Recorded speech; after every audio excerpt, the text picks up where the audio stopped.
তোমরা কেমন আছো? আশা করছি তোমরা ভালো আছো। আমিও ভালো আছি। আর একটা নতুন ঈদের নতুন ভিডিও নিয়ে চলে আসলাম আমি হ্যাপি শুভ্রা থেকে। আমি শুভ্রা তোমাদের সঙ্গে একটু গল্প করতে চলে আসলাম। আজকে যেটা দেখছো যে ম্যাগিটা বানাচ্ছে, সেটা কিন্তু আমি বানাচ্ছি না, আমার ছেলে বানাচ্ছে, আমি শুধু ভিডিও করছি। ওর আজকে নতুনভাবে ম্যাগি খাওয়ার ইচ্ছা হয়েছে, সেটা ও নতুনভাবে একটা রেসিপি ইউটিউবে দেখেছে, দেখে সেইভাবে ও এই ম্যাগিটা বানালো। আর ম্যাগিটা বানিয়েছে হচ্ছে পেঁয়াজ, রসুন, আদা, টমেটো সব তেলের মধ্যে, গোটা জিরে তেলের মধ্যে ফ্রাই করেছে। ফ্রাই করার পরে জল দিয়ে তার মধ্যে ম্যাগি মশলা সব দিয়ে দিয়েছে, soya sauce, tomato sauce, chilli sauce আর ম্যাগি মশলা সব দিয়ে ভালো করে জলটা ফুটিয়ে তার মধ্যে যে ম্যাগিটা সিদ্ধ করে রেখে দিয়েছিল সেই ম্যাগিটা ওর মধ্যে দিয়ে দিল। দেওয়ার পরে এইবার হচ্ছে তোমার এখন নাড়াচাড়া করছে, ওই করছে কিন্তু আমার ছেলে করছে, আমি কিন্তু কিছুই করছি না।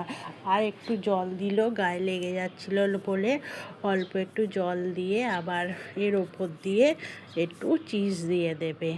এইভাবে ম্যাগিটাও বানাচ্ছে আর আমি তৈরি করছি। যাই হোক বন্ধুরা, যে যেখান থেকে আমার ভিডিওটা দেখছো, কাছের বন্ধু কিংবা দূরের বন্ধু যারাই তো আমার ভিডিওটা দেখছো, তাদেরকে অসংখ্য ধন্যবাদ জানাই এবার ভিডিওটা দেখার জন্য। আর এই দেখো একটু সোয়া সস কম পড়ে গেছিলো বলে আলু আর একটু সোয়া সস দিয়ে দিল।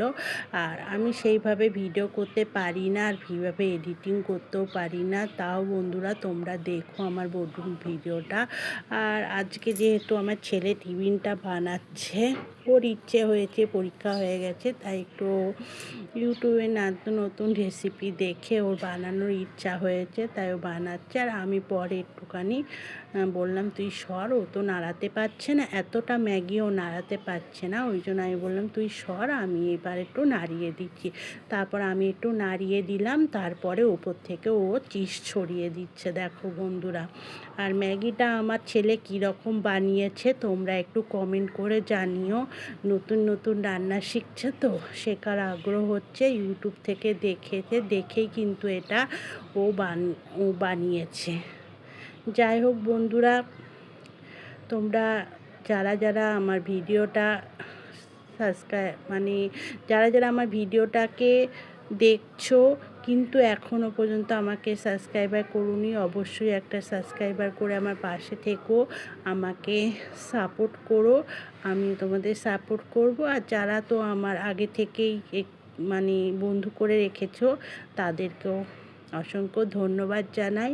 আর এত দূর পর্যন্ত আমি এসেছি তোমাদের ভালোবাসায়, তোমাদের পরিশ্রম, আমার পরিশ্রম, কিন্তু তোমরা যদি আমাকে সাপোর্ট না করতে তাহলে আমি এত দূর আসতে পারতাম না। যাই হোক, ম্যাগিটা হয়ে গেছে, হয়ে যাওয়ার পরে তারপর কিছু ভাত ছিল, সেই ভাতগুলো আমি ডিম, পেঁয়াজ, রসুন দিয়ে একটু ফ্রাই করে নিচ্ছি ভাতগুলো। এই ভাতগুলো আমরা খাবো, আর ম্যাগিও করেছে ছেলে, সব মিলিয়ে আজকে সকালে টিফিনটা এই। আর ভাতও ছিল অনেকটা কালকে রাত্রিরে, কি করব, সেগুলো তো করতে হবে। আর এদিকে দেখো কি অবস্থা করেছে ছেলে, রান্না করেছে, টিফিন করেছে। আর দেখো বন্ধুরা, তো খাওয়া দাওয়া করে আমরা চলে এসেছি। আমার মেয়ের স্কুলে একটা অ্যানুয়াল ফাংশন আছে, দেখো আর্মি পাবলিক স্কুল কলকাতা লেখাই রয়েছে, তোমরা দেখতে পাচ্ছ। সেই স্কুলে আমরা চলে এসেছি, আর এখানে আমার মেয়ে নাচ করবে। আর একটু দেরি হয়ে গেছে আমাদের আসতে, কতটা দেরি হয়েছে তোমরা দেখতে। দেখো বন্ধুরা, এই জায়গাটায় আমার মেয়ে নাচছে, এই জায়গাটায় আমার মেয়ে আছে। কিন্তু দুঃখের বিষয়, তোমাদের বললাম না আমাদের একটু দেরি হয়ে গেছে যেতে, ওই জন্য আমরা লাস্টে বসেছি, ভিডিওটা খুব একটা ভালো করতে পারিনি। তার জন্যে যে আমার মেয়ের কাছে কত বকা খেয়েছি যে বলার মতো না। আর আমার মেয়ে হচ্ছে আমার মতো লম্বা, আর লম্বাদের সব দিয়েছে পিছনে, আর যারা একটু বেটে তাদের দিয়েছে সামনে।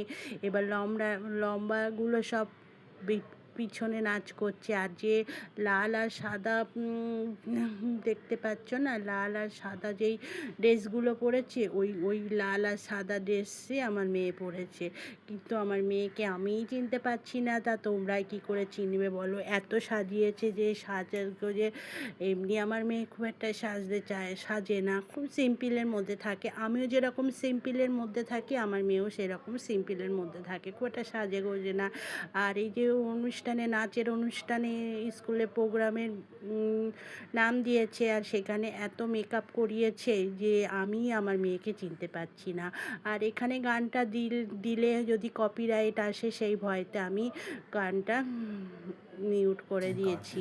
কি করব? আর এইদিকে দেখো, তোমাদের দেখাচ্ছি, দেখছো কত দূরে আমরা বসেছিলাম। আমি জুম করে এটা নিয়েছি, তাও ভালো করে নিতে পারিনি। আর লাইটগুলো দিয়েছে, এত মানে লাইট দিয়েছে, জমজম করছে যে মানুষের মুখ দেখা যাচ্ছে না। যাই হোক বন্ধুরা, প্রোগ্রামটা খুব সুন্দর হয়েছে, কিন্তু আমাদের যেতে একটু লেট হয়ে গেছে। এক নম্বর হচ্ছে বাইরের সব কাজকর্ম করলাম, সকালবেলায় আবার করলাম তোমার লাইভ করলাম, তারপরে রান্নাবান্না করলাম, ছেলে তাও হেল্প করেছে, ছেলে একটু টিফিন করেছে, আর আমিও ভাত ভাজা করলাম, তোমরা দেখতে পেলে। এইসব খেয়ে দিয়ে কাজকর্ম করবে বেরোতে তারপরে কোনো গাড়ি পাচ্ছিলাম না। তারপরে কি করলাম, একটা ওলা বুক করলাম, করে তারপর মেয়ের স্কুলে গেলাম। আমার মেয়ের স্কুল হচ্ছে আমাদের থেকে তোমার 1 ঘন্টা লাগে মেয়ের স্কুল। মেয়ের আর্মি পাবলিক স্কুল। আমার ছেলেও পড়ে, আমার মেয়েও পড়ে। ছেলে উচ্চ মাধ্যমিক পরীক্ষা দিল, এবার ছেলে বেরিয়ে আসবে, এবার মেয়ে 6 থেকে 7-এ উঠবে।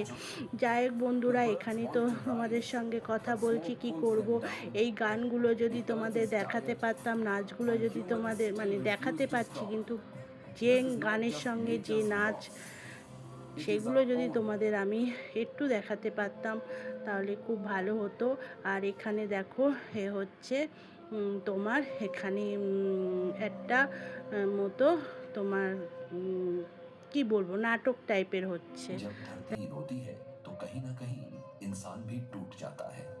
एक दिन उसने देखा, जिस माँ ने उसे सब कुछ दिया, वही माँ बहुत बीमार हो गई है। इंसान ने सीखा राजा बनना। দেখো বন্ধুরা, তোমাদের একটুখানি শোনালাম, তোমরা তো শুনলে। একটা নাটক টাইপের হচ্ছে, হিন্দিতে হচ্ছে, যেহেতু এটা সম্পূর্ণ ইংলিশ আর হিন্দি, বেঙ্গলি তো নেই। আর আর্মি পাবলিক স্কুল, তোমরা তো বুঝতেই পারছো, হিন্দি আর ইংলিশই শুনতে পারবা, বেঙ্গলি কিছুই শুনতে পারবে না। আর যাই হোক, একটুখানি তোমাদের সঙ্গে শেয়ার করলাম। নাটকটা খুব সুন্দরই হয়েছিল, খুব মনোযোগ দিয়েই আমরা দেখেছি। আর এটা হচ্ছে এখন শেষের পর্বে, দেখো সবাই দাঁড়িয়ে পড়েছে শেষের দিকে। যাই হোক বন্ধুরা, যদি তোমাদের আমার ভিডিওটা ভালো লেগে থাকে তাহলে একটা লাইক সাবস্ক্রাইবার করে আমার পাশে থেকো। যারা পুরনো বন্ধু তাদেরকে অসংখ্য ধন্যবাদ জানাই আমার ভিডিওটা দেখার জন্য আর আমাকে সাপোর্ট করার জন্য। টাটা, বাই বাই, সবাই ভালো থেকো, সুস্থ থেকো।